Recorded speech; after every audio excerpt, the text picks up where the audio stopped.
Welcome to the Eclectic Gamers Podcast. Today is Sunday, May 5th. This is episode 87. I'm Tony. I'm Dennis. I think about it for a second. I know. It must have been a rough 2 weeks. May the 5th be with you? May the 5th be... No. Okay. It's Revenge of the 5th. Oh, Revenge of the 5th. Okay. I knew there was something. I've seen references. Yeah, it's Revenge of the 5th. That's what it is. Okay, Tony. I'm going to have to say, we do our intro. Normally, we'd be talking possibly about, or at least mentioning that we would have gone to the 403 Club for yesterday's pinball tournament. I went. Where were you? I went to and out. It was terrible. Okay. Well, I, as you know, was sitting here with you getting ready to leave. Mm-hmm. And I get a panic call from my wife because our bedroom is apparently covered in termites. Termites. Nom, nom, nom, nom, nom. So I went home and...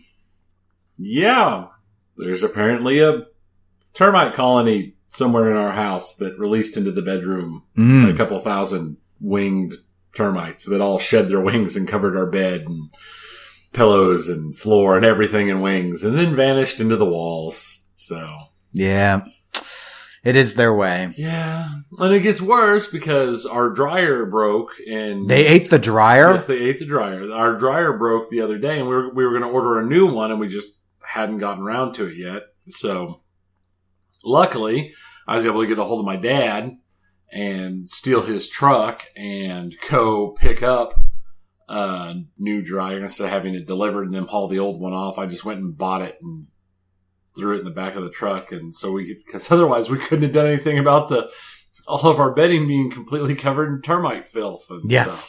So yeah, that was a wonderful, joyful day.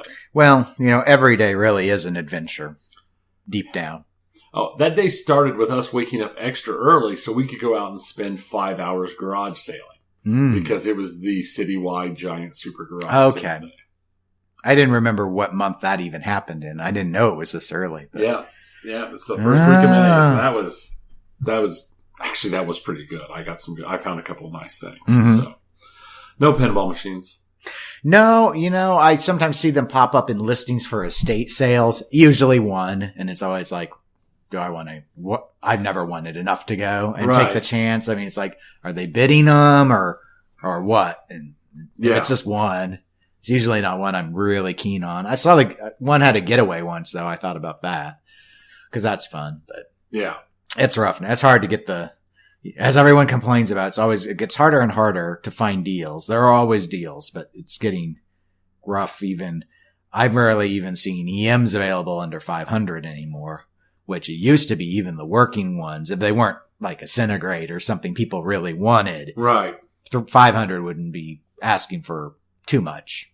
It would be seen as fair. I think the last EM I sold for 500, but that was a couple of years ago. So right, and now everything's like, hey, look, I've got this. It doesn't work. It's $1,000. It's like, oh, hey, look, here's a '60s Williams game, $850. Mm-hmm. How about no? As Dr. Evil would say. How about no? Well, I did the 403 thing, but and other than that, I was traveling for work, so I didn't really do any streaming this last week up until this morning. I did some more Hollow Knight.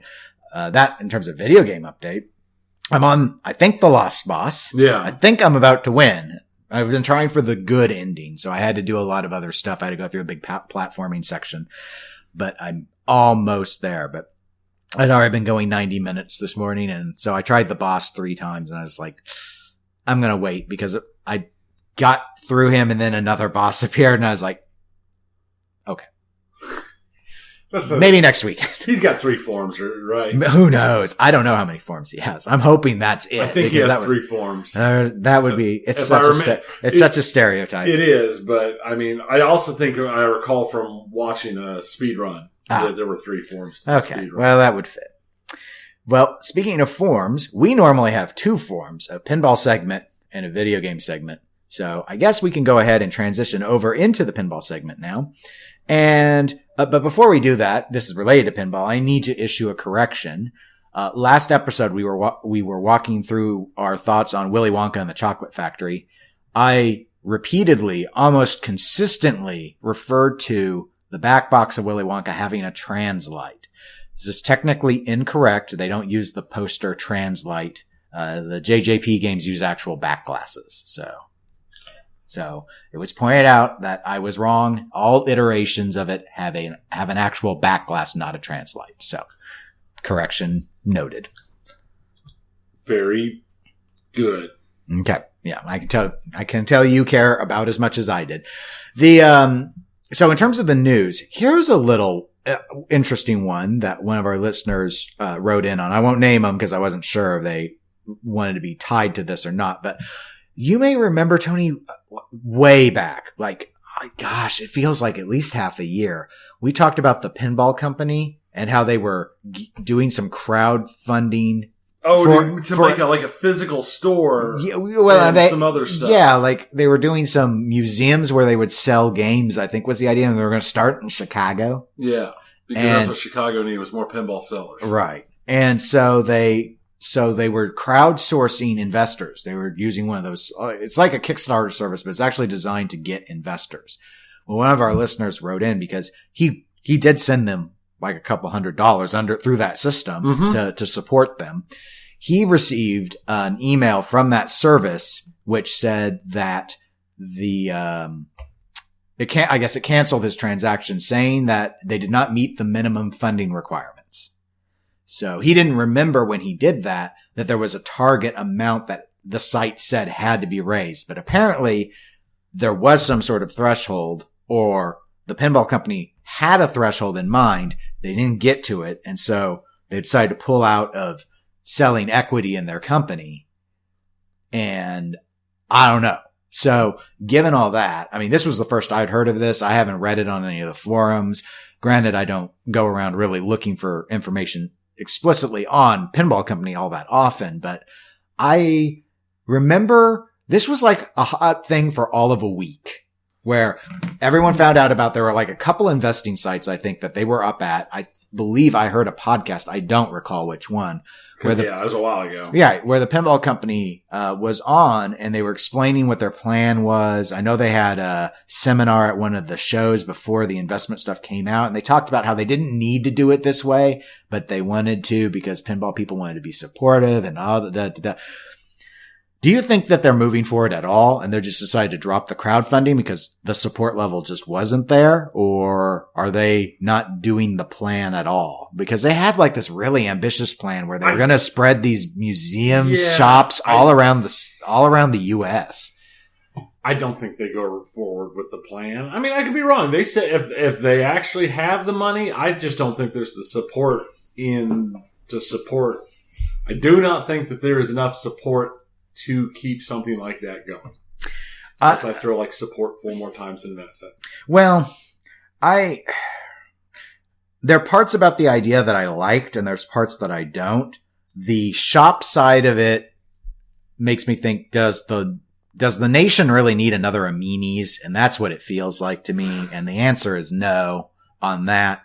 However, the idea of building a pinball museum, this is an aside. This is a personal thing. I'm getting a little tired of everyone just calling things a museum when it's really just an arcade.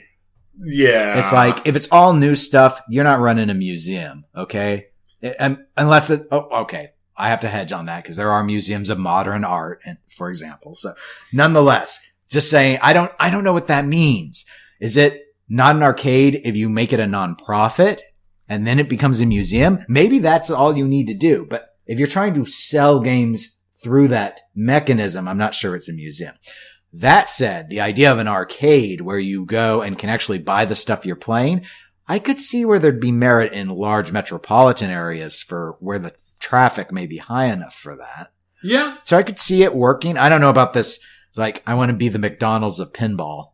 That's how, just spreading everywhere like pandemic. Because as we know, there's no victory in that approach. So, I don't know.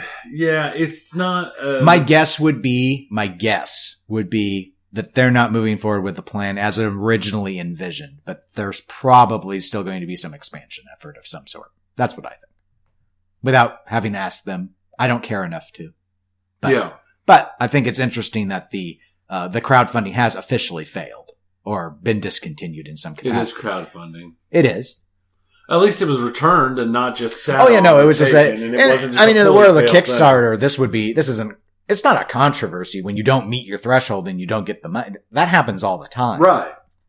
It's just, we don't usually, it's more things like the Stern Pinball book where it gets funded and then it's 3 years behind schedule.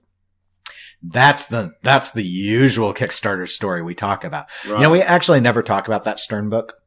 It comes up all the time. I never put it in our notes because I didn't buy in on it. So I don't care what happens with that book. I don't Granted, we cover things I don't really care about all the time either, but. Well, yeah. I mean, I'm not surprised that pinball people went in on a Kickstarter because they pre-order everything.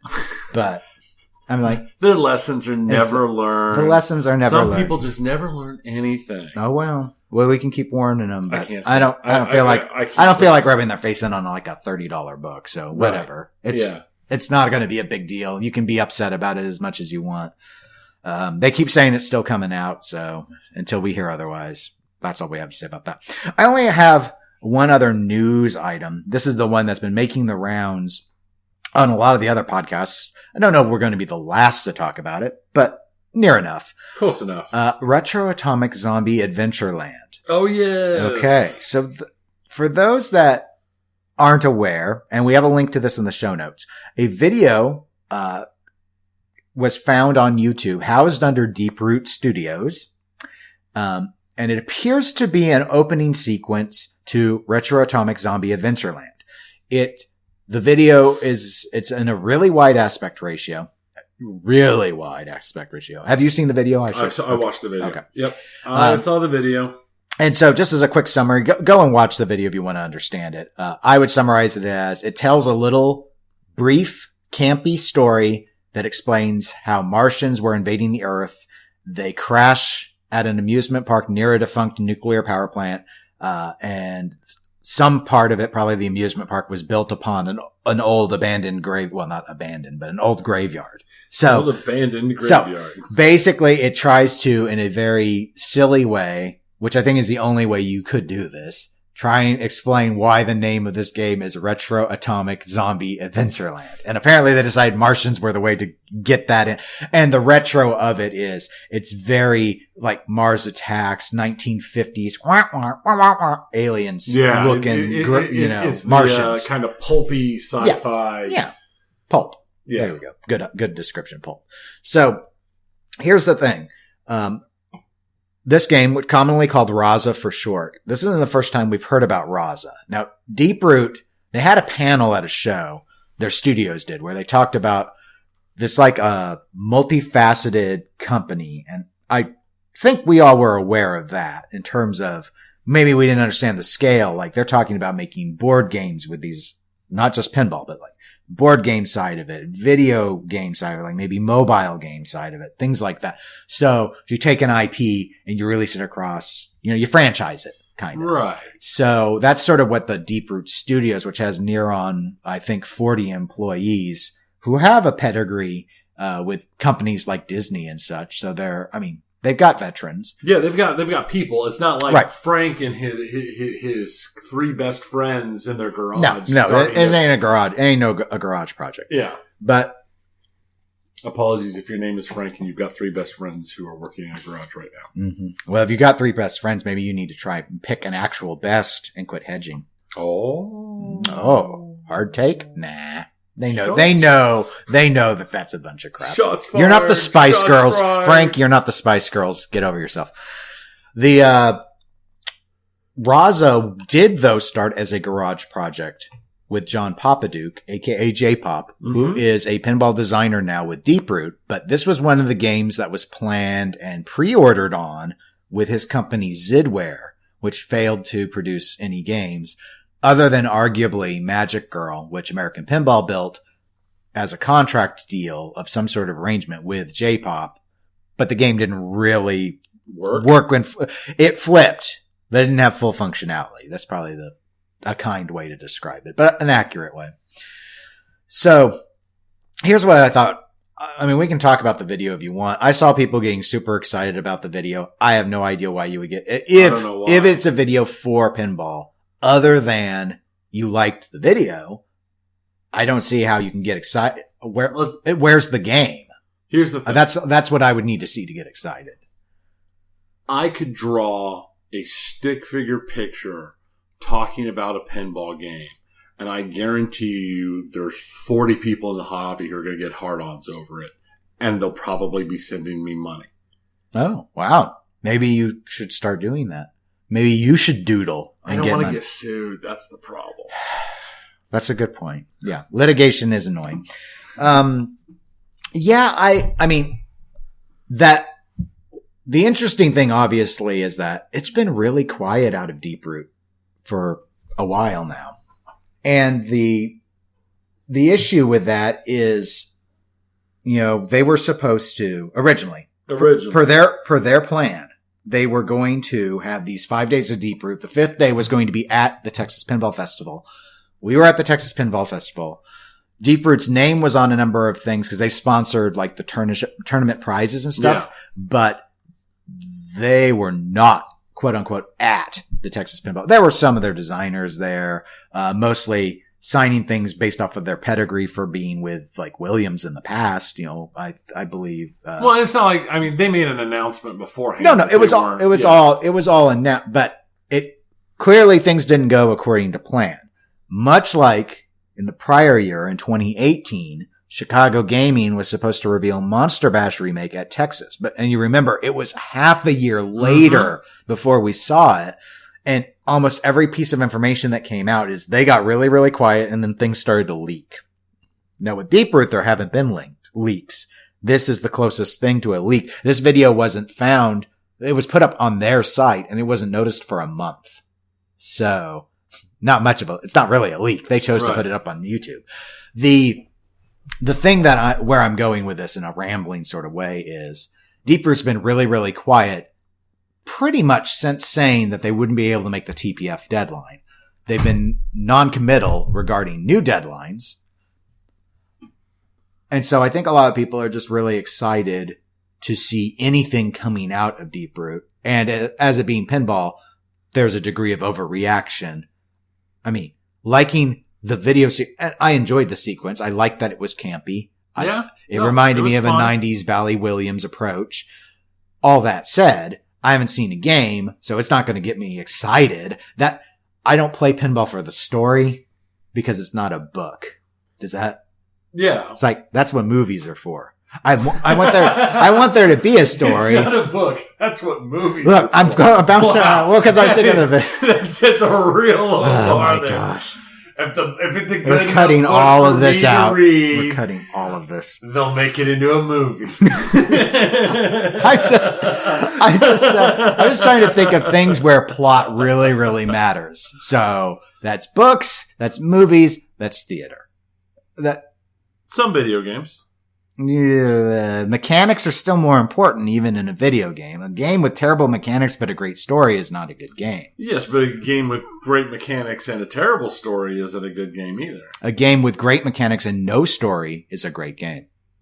It depends upon the type of game. An RPG with great mechanics and no story at all is... I don't know. I don't know but you'd enjoy playing it because the mechanics are so good. See what I'm saying? I don't know if I would. Maybe not. Okay, we'll have to think on that. That might be an interesting discussion at some stage to do, and the importance of balance in the RPG. Because I understand mechanics good are fine for certain types of games. I don't need a story to know why my guys are beating the crap out of each other in a fighting game. Right. I don't need a story to know. But it's nice gravy. Yeah. A good story in pinball to me is nice gravy. Right. I don't care that I'm not being told a linear narrative when I play the Star Trek game.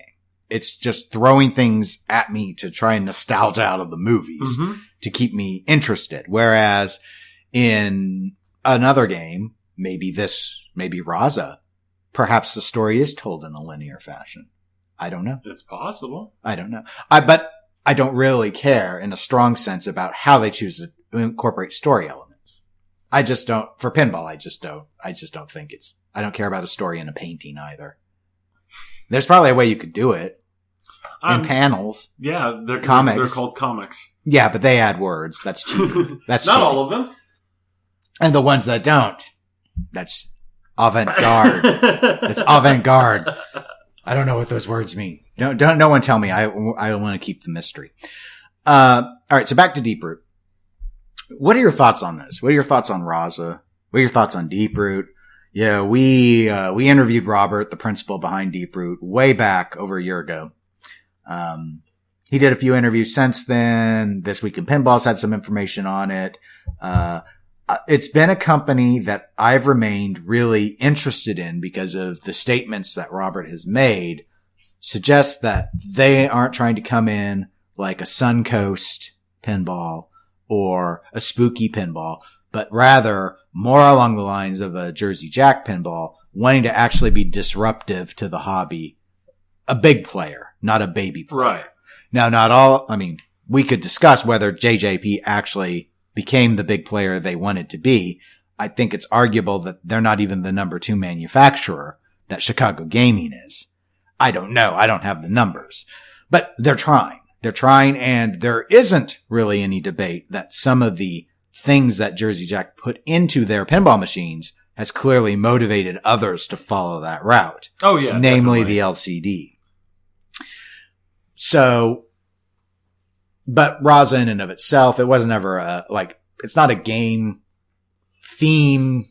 It sounds fine to me. I never, it wasn't one of those. I wasn't in on the Zidware stuff. No. Like I wasn't really following it is what I mean by not in on it. Yeah. That predated my time of paying more attention to pinball than going, oh, look, quarter, flip, flip, flip, quarter, flip, flip, flip. Well, the pricing out of the Zidware was so high, I would never have entertained going into it. But I'm just curious what you think at this stage regarding deeproot and their relative level of silence. As a reminder, they offered agreements to people who had bought on Zidware games. I believe those deadlines are the end of June of this year, where they were offered deeproot games if they would sign away the right to litigate Zidware and J-Pop for failing to produce on Zidware. So there's a deadline here. And if that doesn't happen, it's been a while since I did read what those agreements were. I believe cash compensation is what triggers if the games aren't ready. So it's not like they have to meet the deadline. Right. It just changes what they get. But I would assume they would rather, because a lot of those deals were credit towards the deeproot game. Right. So it'd be, financially it's probably better to give them the credit towards the MSRP on your deeproot game than it would be to just give them that in cash. But I'm sure the people who agreed would be happy either way. But nonetheless, Would they though? Would they really? I don't know. Here, I'm just rambling on this way too much. Let me be more pointed. Do you think deeproot shows a game before July? No. Okay. I don't think so. I have trouble thinking so either. I think if they were at a point where they would have a game showable, I think if they were at the point where they would have had a game that was showable and believable enough to have a release date before extremely late in the year or early next year, they would have rolled something into TPF, even if it wasn't a full everything.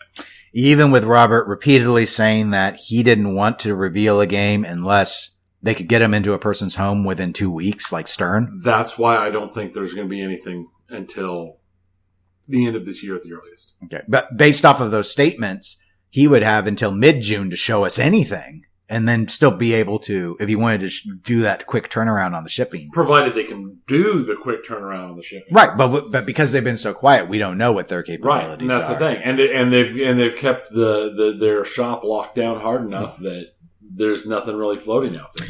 So, I mean, because they've been quiet and not committed to deadlines, that's why, in terms of coming out and saying, here's where we think we'll reveal. That's why I'm saying I don't think that they'll have a reveal before the end of June. But that said, they haven't been leak prone. If they wanted to do it, and they've got the capability to do it, they could definitely execute still. There's plenty of time. They wouldn't have to show us anything now. I've heard on some other podcasts, frustration, people wanting to see the game. And I'm in the same boat of I'd rather see a game and get excited than see the video for RAZA and get excited. So I agree on that regard, but deeproot isn't obligated to show us anything. No. So I don't really go to that. Yeah, I'm curious in that same baseline ability of on occasion that, oh yeah, I also want to know what goes into nitroglycerin. I'm curious. So I go to Wikipedia and look it up. That level of curious, but not like I don't really need to know. Yeah, no, so, it's definitely one of those things where it's not like I'm, chomping at the bit trying, what are they going to do? Oh, it's going to be so amazing. Oh, it's going to be this, and scouring all the little patent this and that's for things. When the game is ready, they'll show something. Mm-hmm. And it'll either be awesome, mediocre, or suck. Mm-hmm. Sure. And we're not going to know until then. No. And I don't understand, other than the fact that it's such a slow news week, we have to have something to talk about. Yeah, well, that's why we're discussing it, obviously. Well, because the video was seen as big news to pinball people. Here's the thing. The only thing is, if they're not, I wouldn't have even let the video out if they're not close. Yeah. I think they were being really smart on not showing anything. I think, especially because I don't want to come across as a hypocrite. Just on the last episode, I was criticizing how I still think that Jersey Jack moved too soon, revealing Wonka when it's over 2 months out. They did. And Deeproot doesn't seem to be making that mistake. So some video asset came out. We haven't seen a picture of the shape of the game or anything. People have found some patent stuff regarding some ideas they had on playfield removal, whatever. So they're keeping that quiet like they said they would. They're not obligated to humor me by showing a sneak peek on it. I've heard some people that think that they need to do this stuff, and I don't understand why. I don't know why. Because that's the stuff that people get mad at JJP for going, look at all this awesomeness that you can play the game in 2 years. Well, and then the interest goes away. And that's the thing. Pinball people are fickle, and this gotta have the latest and greatest thing. It cuts both ways. So you release information early, you win that media cycle, but if your game's not ready to sell, they cancel their refundable deposits, and then they pivot. If Wonka isn't out by July, and it got pushed back by another 2 months, they will lose sales to whatever that next Stern game is. And if Deeproot slips in there in between, probably lose sales to Deeproot too. Yeah. So I can't, as I sit here as a non-marketing person, but as a human being with a wallet, and I think about what would Deeproot gain by drip feeding us elements of a reveal. I can't come up with anything that would help them. It would amuse me, but I can't think of why it would be smart business. I think that's one of those things about how it was something that was put out there, but it was a video that wasn't pushed out there. There was no fanfare. They just kind of dropped it, and if somebody it doesn't even say pinball. Right. Maybe it does in the video at some point, but the YouTube video doesn't call it a pinball video or anything. Right. Which is probably why no one noticed it. Right, but it was just something that was just kind of floated out there, and I'm sure that's just something that was done. Yeah. I mean, I'm not saying they did it for a reason. I'm not saying, we're about to, it's just, okay, here, we're going to slide this one little thing out here, just kind of, and we'll see how long that takes to get traction or whatever, just as something that we're going to float and see what the reactions are. It's just enough to basically keep their name in it without it being big enough. But given that they didn't leak it in a press, or to my knowledge at least, put it out in a press release or anything, I don't even know that they thought about it from a marketing standpoint at all. It's just a little video that shows what their studio can do in terms of animation, voice work. Oh, now that's an interesting thing. It sounds like one of the voices a lot of people felt sounded like Jeff Teolis. And I've seen some other information that makes me believe that it's been confirmed. Not by Deeproot, but others have confirmed this. So, okay. When are you going to voice a pinball machine, Tony? Never. Not ever? I mean, sure, if somebody wants me to, I can voice whatever, but I don't have that. I don't have those velvety tones. You would if you were Canadian, is what you're saying. Yes, I probably would if I was Canadian. Mm-hmm. I think that's one of those things that happens when you're born Canadian. They give you your passport that says sorry, and you're issued velvety tones. Mm-hmm. Well, it does make a lot of sense as I think on that. Yeah. Okay, well, that was it for pinball news. So, because I knew there wouldn't be very much, I wanted to put in a little bit of, we haven't had like a discussion on a theoretical topic. No, well, theoretical is not the right word, but just sort of a more high level conversation on a pinball thing in a really long time. Like over a year maybe. So. Yeah, well, it's been so much just raw news lately that we haven't had to. We haven't had to do any. So I figured we could have a little one. And so here's what I want today's pinball discussion to be. I want it to be on mystery awards.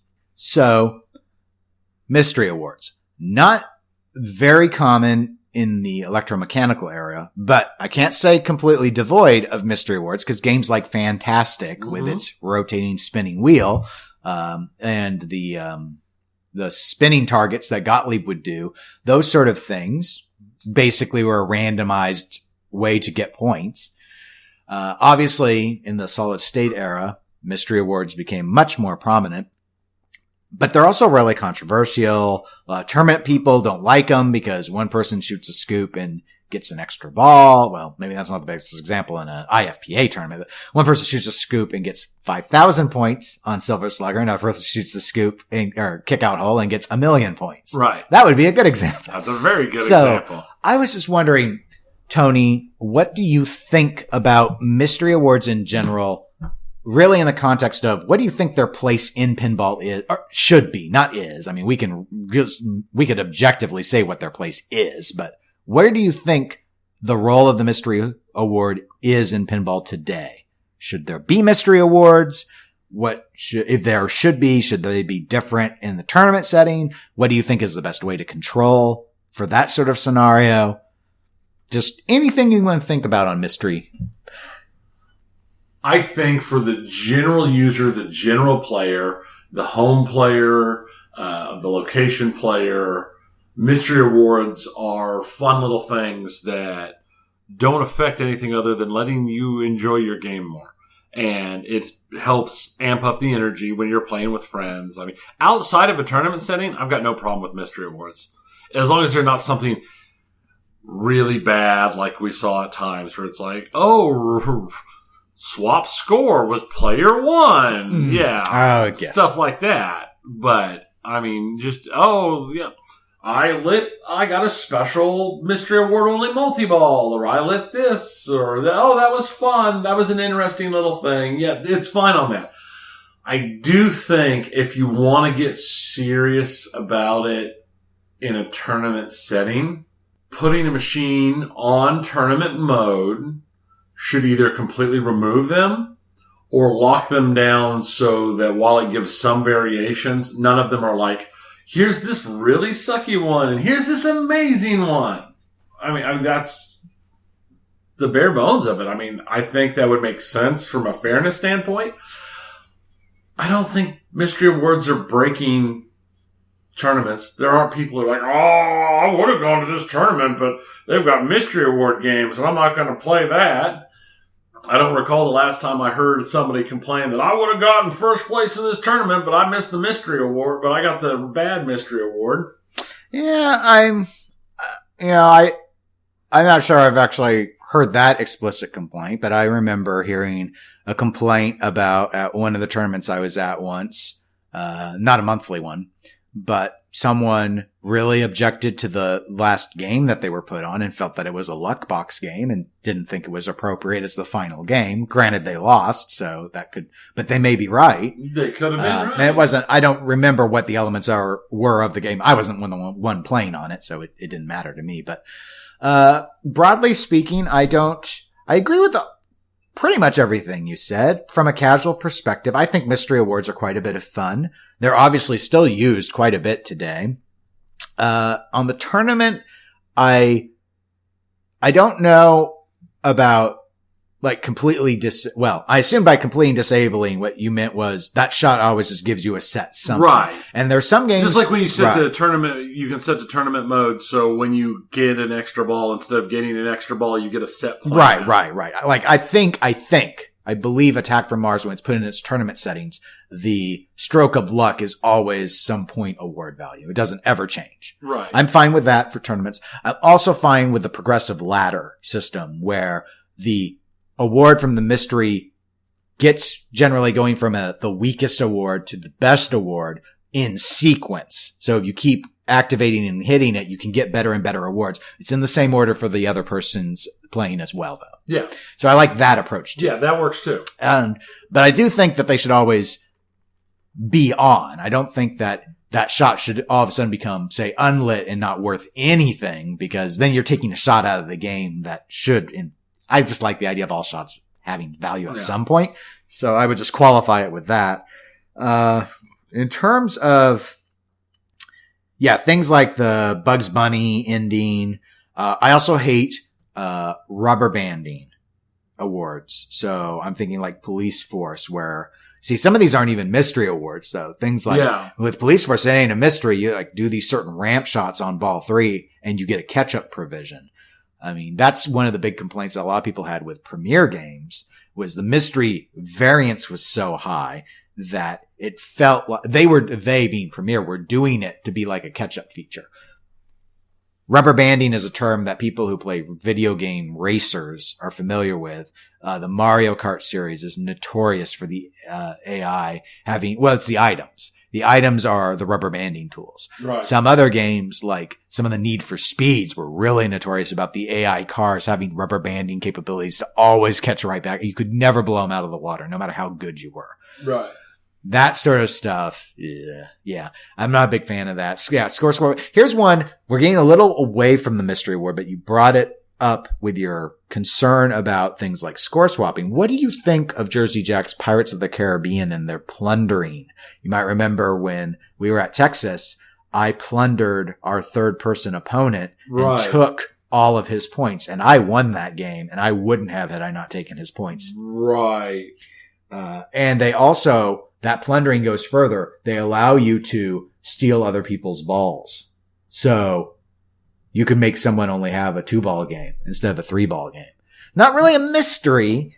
It's a plundering, and so people know that can be turned off for tournaments. Right. What do you think about something like that? Not mystery, but that, because you brought up the notion of at the end of the Bugs Bunny, it was do you want to open your present? Yes or no. It wasn't a mystery award. You got to choose. Do you want to see what happens when you open this present? And it will be, I think it's always score swapping.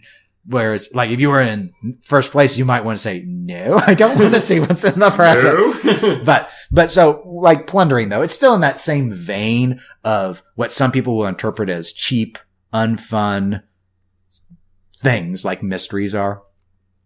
I hate it. You hate it? I hate it. Okay. What do you think of, here's another one, again, not a mystery, but people often complain about it in the tournament settings, in particular, lock stealing. Like Total Nuclear Annihilation, which does not let you turn it off in a tournament setting. Lock stealing is always on TNA by deliberate choice.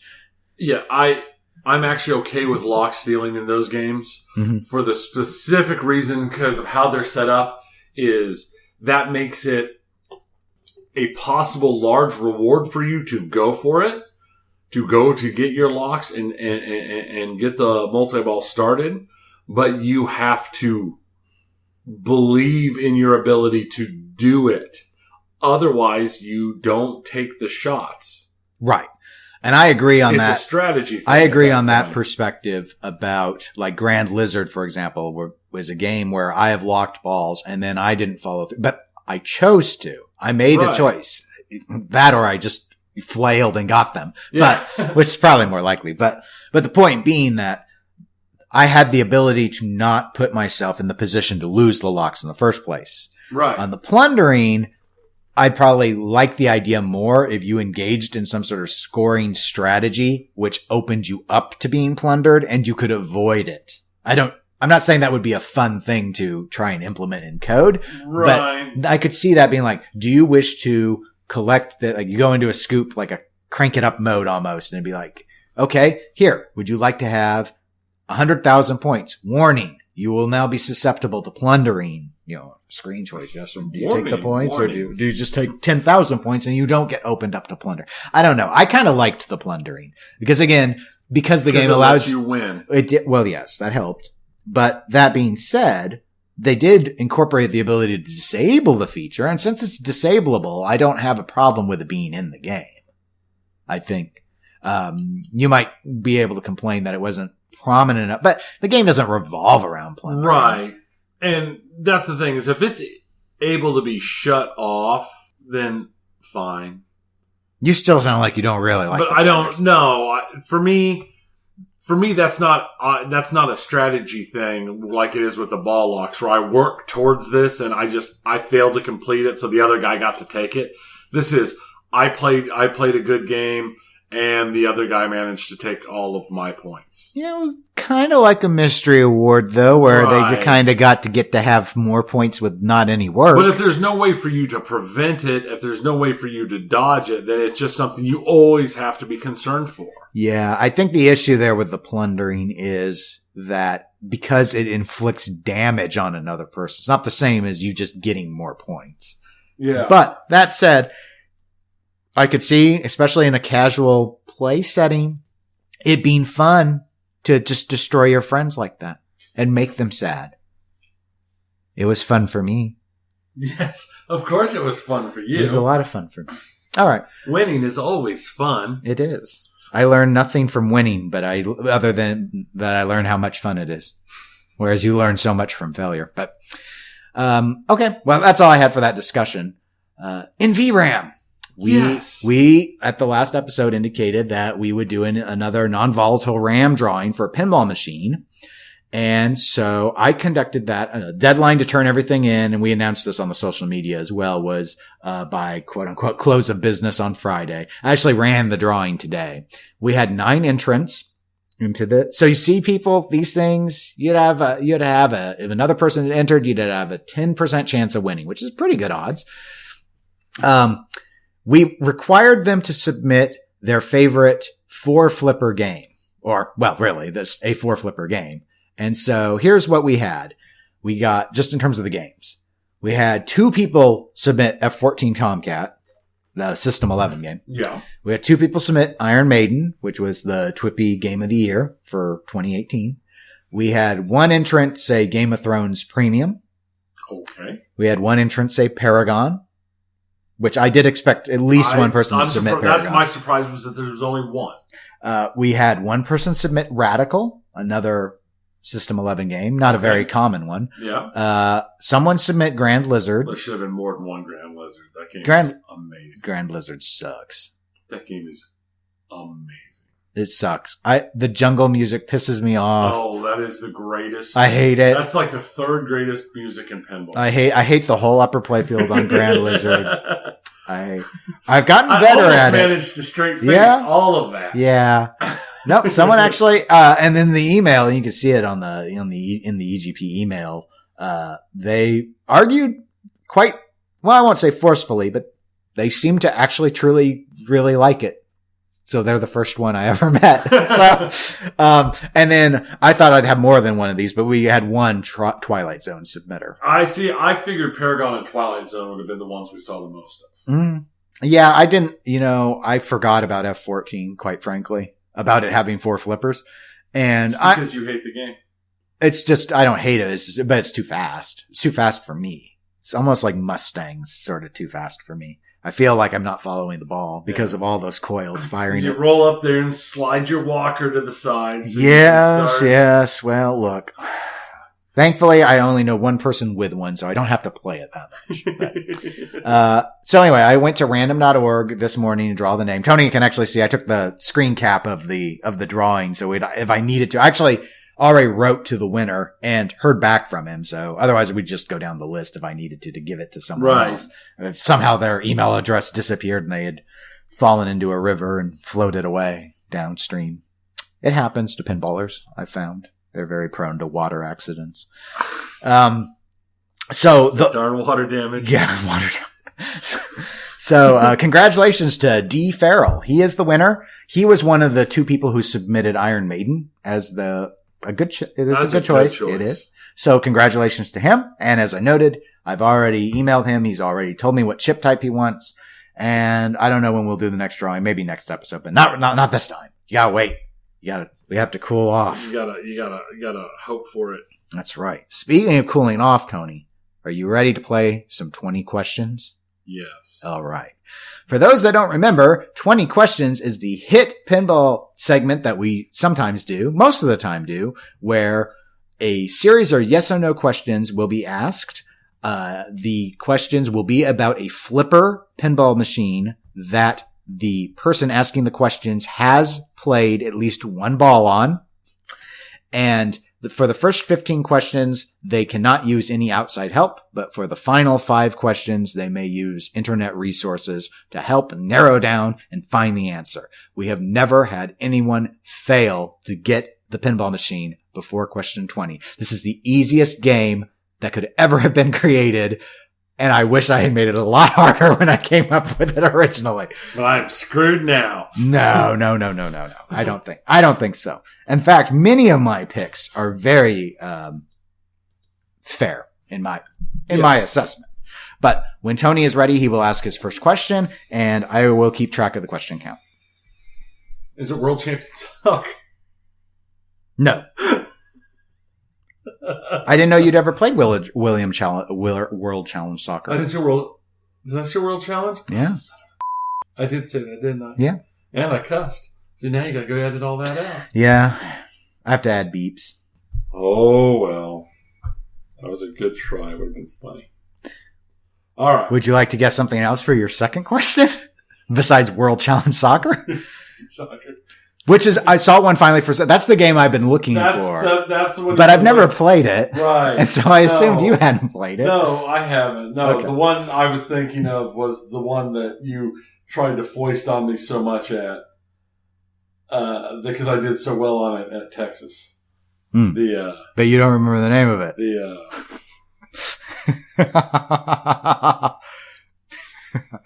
You don't have to name it. What are the odds Is it Striker Extreme? No. Okay. Oh, I was so close to doing it this time, though. I'm so glad I didn't. I thought, no, he won't try it again. Now that I've burned 2 terrible questions. No, that second one at least was possible. The first one was not. It was, it was because that was the one that you're looking for your own, like, I'm curious. It's my nitroglycerin game. I'm just curious about it. So, it's your nitroglycerin game? Earlier I talked about looking up things that I didn't really care about, but with Wikipedia. Oh, okay. And how to make nitroglycerin was something I looked up once because I saw something. I thought, how do you make that? Okay. It's a nice throwback. Yeah. Good. Thank Very you. nice. Is it an EM? No. Does it have an LCD? No. Is it a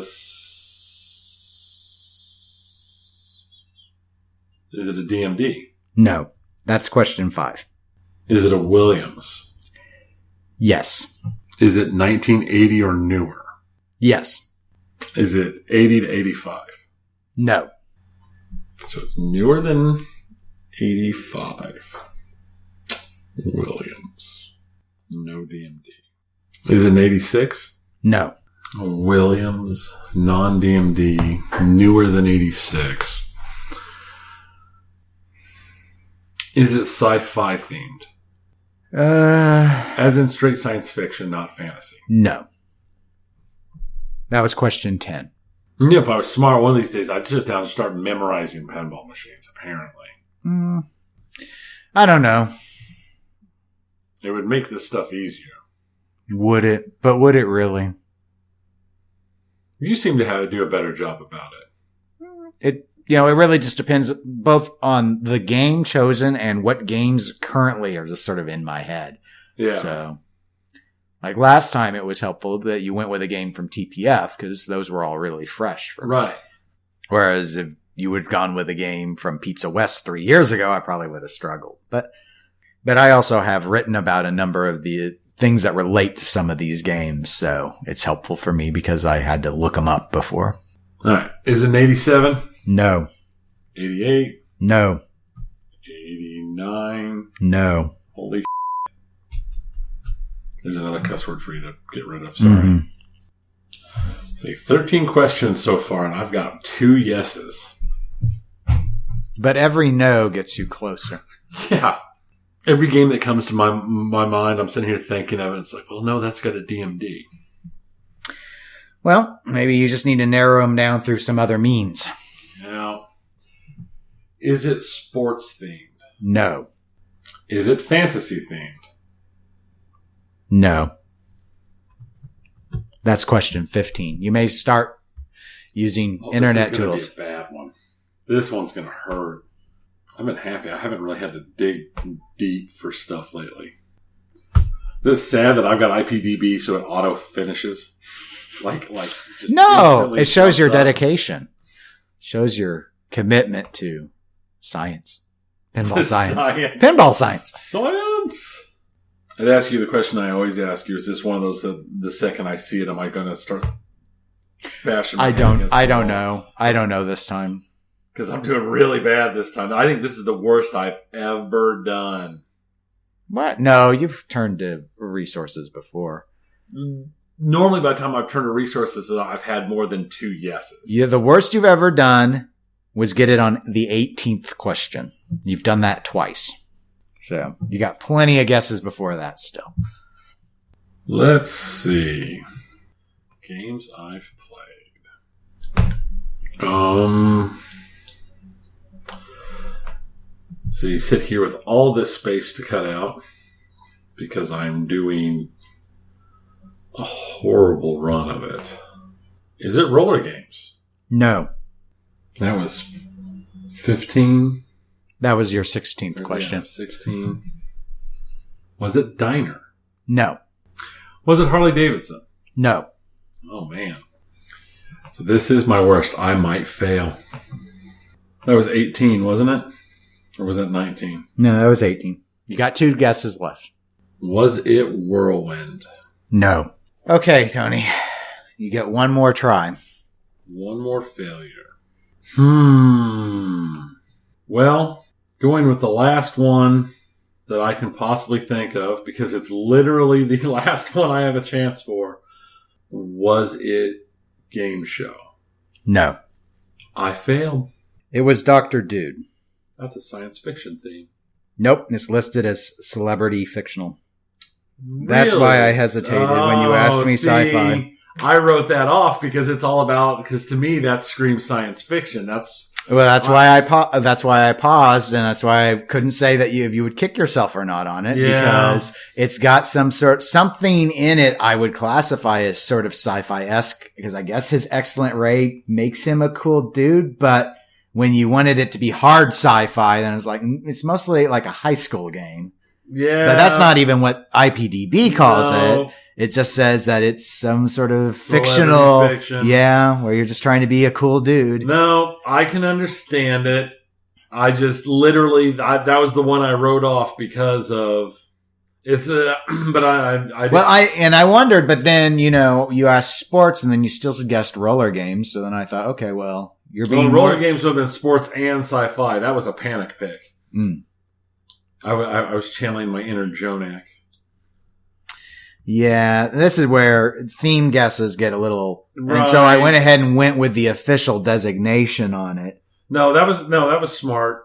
Though the roller games on IPDB is listed as sports, roller derby, roller skating, and licensed theme. Right. So they wouldn't have counted it as sci-fi. It was actually based off of a show. So right. I never saw the show. So I would have said no on sci-fi on that too. Yeah, but it would have been sports. And I guessed it anyway. So anyway, I deferred to the database's genre assignment, but that's why I hedged on. It's also why I hedged on fantasy, because again, it's not really an excellent ray that'll turn you into, it's fantastical, but right. It's not. No, it's not enough that they classify it as a true fantasy game. Like even if Game of Thrones didn't say fantasy, I would have said fantasy on it because it's so strong on it. But that was my logic on it. Nope. That's perfectly sound logic. I actually worried, worried's not the right word, but I wondered if, because it was branded as Bally, if you hadn't sorted with WMS, you would have missed that was owned by Williams, but you apparently did that. I said it by Williams all. Yeah. So it's like, so if you had said Bally or Williams or Bally Williams, I would have said yes to all of them. Yeah. Because it had the trade name Bally. Also, if you said Midway, I would have given that, Yeah, I'd say yes, because technically they manufactured the Midway brand with the Bally trademark under Williams Manufacturing. So they're all true. I searched. I did Williams. Well, no, you did that part right. Yeah, I did that. When you started guessing System 11s, I figured you had. So for those that don't know, the answer was Dr. Dude and his excellent reign, not his most excellent reign. It's one of the 3 often referred to as the party game series. Dennis Nordman did the design. It's a 2-flipper game with a ramp. It's got a 2-ball multi-ball, a couple of vertical up kickers, spinner, habit trail, magnet. The toys include the Excellent Ray. So you could think of that as a sci-fi-esque device. There's also the Big Shot and then the Mix Master, which was, I guess, supposed to be a blender to make drinks. I don't really know. But other than I knew that you'd played it a lot. I have played it a lot. So it was one of those ones, I even looked at it, but I kind of took it out of my head. Mm-hmm. Like I should have done roller games, but okay. Well, maybe the game is hard enough as it is. I don't know. Well, that was awesome. Okay, video games. Oh, okay. Video games. Unless there was something else I missed in the OneNote. Nope. No. Okay. Video games. So the only reason I was pausing was in case you had a game you wanted to ask me on. I didn't put anything together. Okay. I've been dealing with so much stuff. We bypassed almost all week. There's no obligation. I haven't. The listeners are plenty amused already. Yes. Please write into eclecticgamerspodcast@gmail.com if you feel I cheated Tony by not confirming science fiction on a game with light science fiction elements. Yeah. I think it's fine. I think I'm being picky. I could see where, again, that's why I hesitated, because my mind would have thought, Also, feel free to write in if you were screaming at the answer. The whole time. No, they don't. I've heard that from multiple people before. No. So. They didn't. They were probably Game Show is a really good one to throw out there. You could have thrown out the Riverboat Gambler would have been another one. See, that's the thing is even looking at the backlash of Riverboat Gambler, it's like, I think I might have played this. Todd has it. Yeah. But well, I guess I don't know if I've ever seen you play it, so I have to be careful. Just because Todd has it doesn't mean that I've played it. Police Force. Again, does that count as fantasy because it's furry cops? It's really just a cop game. Yeah. I don't know. I haven't looked that one up, so I don't know. So starting the video game news, we talked about Zaccaria Pinball fairly recently. I'm going to mention them here again. That's a virtual pinball platform, with the old Zaccaria tables. They have released a new update on Steam. It included a new remake, to an actual game called Fire Mountain, which already was in the program, but the update also added some higher resolution to the back glasses. So if you didn't like how muddy the back glasses used to look, they're sharper now. And they also added some performance optimization. Also on social media, they did announce that they have reached 75% completion on the development of the new mobile versions of the game. And for those who have listened before may recall, Google, because of the nipples on Farfalla, pulled Zaccaria's prior mobile app. They were already in the process of making a new one though. So they are 3/4 of the way there per their development timeline. So that's all I had on that. And then you had a couple, 2 or 3 games, I think, for us to go. Yeah. And there's actually a couple things that I added that it's not actually in the system. I've just pulled it up. Wow. Okay. That's not in the notebook. So, but let's open with the game that we still joke about talking about a lot, but we barely ever talk about it anymore. I know, because of all the criticism. I know. So we're going to open with Overwatch, because Overwatch has actually had some fairly hefty changes coming forward, and with rumor mills of even bigger changes coming. Probably the biggest change that won't affect actual, competitive play, but it is a very large change, is Overwatch has added what they're calling the Overwatch Workshop. It is, I believe, still just on the PTR. I don't think it's gone live yet. I think you're right. But basically it is a scripting system, a simplified scripting system that will allow people to make very custom game types that you can play. And it's so customizable to the point where You could even take the in-game assets and change the rules and change some settings and create entirely new heroes with the customization, with the abilities that they give you and such. Even on the PTR, they've already turned out a lot of different game modes, including some that should be fairly obvious.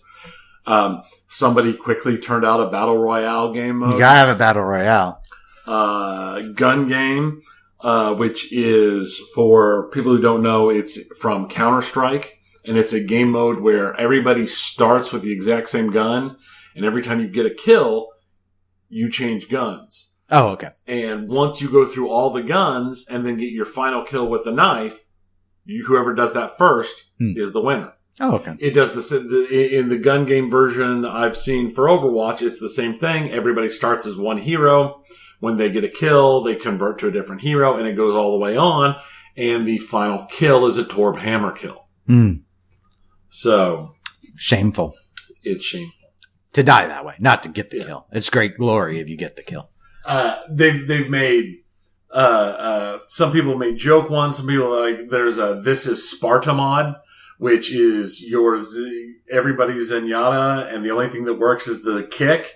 But when you kick people, they go flying backwards, and there's a pit that has a little magnetic suction to it. So you try and kick people into the pit, and you can charge your kick up to kick them farther. There is a Bastion spaceship mod where it's just Bastion and he can fly and he's in tank mode all the time. So you just fly around the map shooting at each other. Some people have made a version. They basically made it 2D. So it's a top down. Oh. So it's just a straight top down view. So it's like the old, like a twin stick. Yeah. Like a twin stick, type mode. It's got issues with because of the camera. That they can do, but it's interesting. Somebody made a volleyball, a 2D volleyball game with it. They've made, for those people who despise the fact that nobody will get on the, payload, they've made there's somebody who made a version that had a magnetic payload that pulls people in until at least one person's from the team is on the payload. Then the magnet turns off. Otherwise, it pulls people in, and you can run away from it. But the longer there's nobody on the payload, the stronger the magnet pulls. Right, as it pulls everybody to the payload. Yeah, I've seen some other quality of life ones that are designed to try and make people force them to cooperate more than they sometimes do in what we call ladder, which is when you're playing solo in the ranked in particular. Yeah. So there's a bunch of things like that. And who knows who else. I mean, what else we're going to see, especially once it goes live. It'll be real. I think it's a very good quality of life thing for people looking for something a little different than the normal modes that are already there. Yeah. So they also made some changes to Grandmaster. To Grandmaster level, so nothing that either of us have to worry about. Unless you've got moved up a lot for this I've been in Plat once. I'm back in, I'm still doing my new season qualifying, but I'll probably be placed in mid gold based off of where I ended last year. Yeah. My guess is I should be in wood. No. So I haven't actually finished a competitive qualifier since like season 3. So, well, you should be well seasoned for Mystery Heroes to do it. That's about all I play anymore. All I play is Mystery Heroes, and when it comes up, Mayhem, and some Capture the Flag. I like Capture the Flag, but for Grandmasters, they are now being locked down. They're only allowed to solo and duo queue. They're not allowed to queue larger than that, right? Which is, from everything I've heard, is substantially reducing wait times, as it should, because they try and match the number of people grouped together, even in the lower tiers, right? And it's also making, from some reports, a more enjoyable, less curb stompy thing at high levels. Yeah. What's interesting to me is Grandmasters are only allowed to duo at solo or duo levels, but OWL team members are still allowed to go up to trios. Right. But if they're a Grandmaster, then right. I don't think they all are, but I have only ever read that most OWL members are Grandmaster. Yeah, they aren't all. No. So, yeah, that's interesting. Though this does remind me, I did also see, it's not really an update, but it kind of is. There was a forum, apparently on the Blizzard forums. Jeff Kaplan weighed in. He hates Mayhem mode and wishes he could take it out of arcade. Really? Yes. It was his creation. And he thinks it's so lopsided. It is. That it should only be, someone had asked why it only comes up every now and again, whereas like Mystery Hero is always available.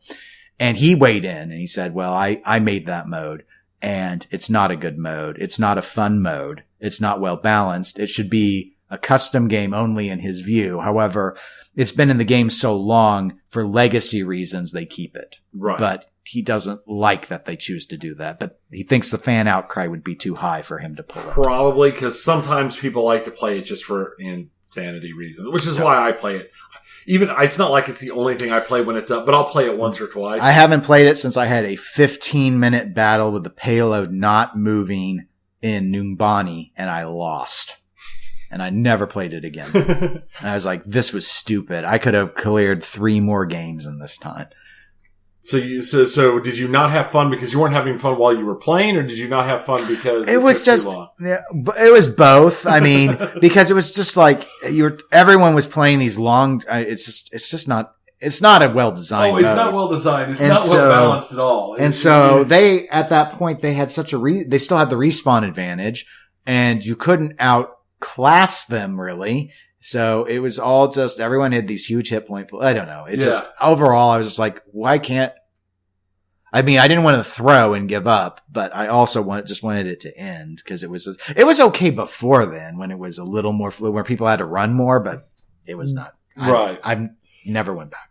Yeah. I hate it more than Capture the Flag, and I rarely touch that. I play Capture the Flag every once in a while, but I mainly play, like I said, Mystery Heroes. I'll do some quick plays now and then, but mainly Mystery Heroes. Another thing, speaking of the Overwatch League, they had their first homestand last weekend. And from all initial reports, it went really, really well. Other than the blackout. Which wasn't their fault. It wasn't just something in there that blacked out. Apparently, like, the whole block lost power for some reason. I heard it confirmed it has set the current season 2 Twitch viewership record. Yeah. With I believe an average level of 165,000 people watching. Nice. Yeah. So, Overwatch is thriving. All you Apex Legends people can't kill it. Apex Legends has dropped off hard. Battle Royales do. It's just how it is. But I think the homestand went really well for them. It was a lot of fun to watch. It was a lot of fun to see what paid actors they could find in Texas to fill up a stadium. Yep. So I think, I don't know, maybe them moving to their home cities next year, which is the plan last I heard, will work. I still thought that was a little early. I thought season 3 would have been a little early for it. But. I'm not concerned about them getting crowds. I'm concerned about what it'll do to the players. Right. Because the travel schedule, this isn't like the NFL or MLB. This is cross-continent travel. I mean. Yeah, it is. From Seoul to Philadelphia, it's just, I just don't, to Paris, it's just not, I just don't think, they have to be very careful about how they logistically plan it out for the travel, or else people are going to be living on planes. Yeah, they're going to have to set it up so it is not they get on the plane, they fly, they play in Philly, then they fly to Seoul and they play in Seoul, then they fly back to London to play in London. Yeah, that stuff like that's not going to work. So, we're going to segue from that to just a little interesting tidbit. This year is the 10-year anniversary of Minecraft. It's actually kind of hard for me to believe it's been a full 10 years. I know. The game looks like it's 20 years old. I know, but that's what people love, and it's still hugely popular. Sure. The interesting thing is they're having a big press event on the 17th of May for the 10-year anniversary. Notch isn't going to be there. No. Which isn't a surprise if anybody's heard or seen him since he became the billionaire for Microsoft paying $2.5 billion for Minecraft. But he has not made himself well liked online and on the social medias. He has turned into kind of a PewDiePie? Yeah. Well, there's something about those gamers. I guess if you have $2.5 billion, you don't really care. I suppose. A couple little snippets here. Nothing that really be too surprising to anybody. There's a new the second DLC for BattleTech is coming out on June 4th. This one will let you fight in cities and like hide behind buildings. And okay. So it's adding. You should stream that. I should. I definitely should. I actually should lose my train of thought and then sit here sounding like you were talking about hiding behind buildings, and I just thought I'd throw that in. But yes, no, I should definitely try it. I got some pretty good numbers when I was streaming BattleTech before. It wasn't bad. Also, one of my favorite spreadsheet games that we've talked about, Rule the Waves, its sequel is coming out on the 17th of May. This one adds aircraft carriers and airplanes, so it basically creates a whole new flow and dynamic for the game. That's the last of the notes that Dennis can actually see in the notes, because I added the others here real quick. Just an interesting tidbit thing that I saw. Speaking of Kickstarters, earlier we talked about, and that's what reminded me of it. Video game Kickstarters used to be a huge thing, and they're not anymore. They've massively dropped off. Okay. And the ones that do happen, they don't make the kind of money they used to. Except for this one, which is a porno game. No wonder you left it out of the notes. One of the biggest Kickstarters video game numbers. They have made over $2 million. It's from a company that's never made a video game before. What they're known for is making animated porn videos. And they're making a video game now that is basically a knockoff of Mass Effect and XCOM. Okay. And it's got, naked women and stuff in it. Tolly. They made $2 million. Okay. Well, I mean, at least it's not like the digital remastering of Custer's Revenge. Right. That's where I was really worried. It's like, you could have, yes, it's not only adult, it's also deeply racist. No. I mean, no, it's one of those things. It's just like, how is it that some of this stuff just, you can't get any support for something, and then something like this goes enormous. It's just, we'll see. And it's going to be on Steam, thanks to Steam's new thing of allowing actual straight up porno games on their platform now. How much do you want to bet that Epic poaches this? That would be hilarious. It would be hilarious. Oh, then it gets review bombed. It's so sad. But now that does bring up a question. I wonder how well do all of these like visual novel dating sim porno games do on Steam? Seeing as if you own a game and you're friends with anybody on Steam, they know that you own the game and they know when you're playing the game. Yeah, I was just thinking about that with if you have Discord installed. Discord doesn't say what websites you're at, but it says whatever you're playing in Steam. It says, sorry, they're busy with this right now. Right. Yeah. Yeah. So that's a whole little bit of just interesting of. There are a lot of. Well, I guess the developer's philosophy is probably that's on the player to figure out. Yeah. Guess you're going into offline mode. Except for people still know you have the game and they'll be able to look at it. It's like, Dennis has 565 hours in this video I left it running. I just left it running. I started it and I got called into work. And I left it up. It was in the background. It was on the 6th monitor. I didn't know. But you full cleared it. You have every achievement. Well, I'm a completionist. I had to get all the endings.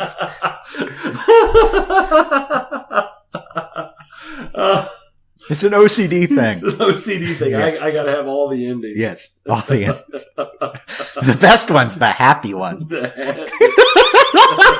I'm sorry. Oh. Yeah. That's all I really had. Okay. I didn't have anything.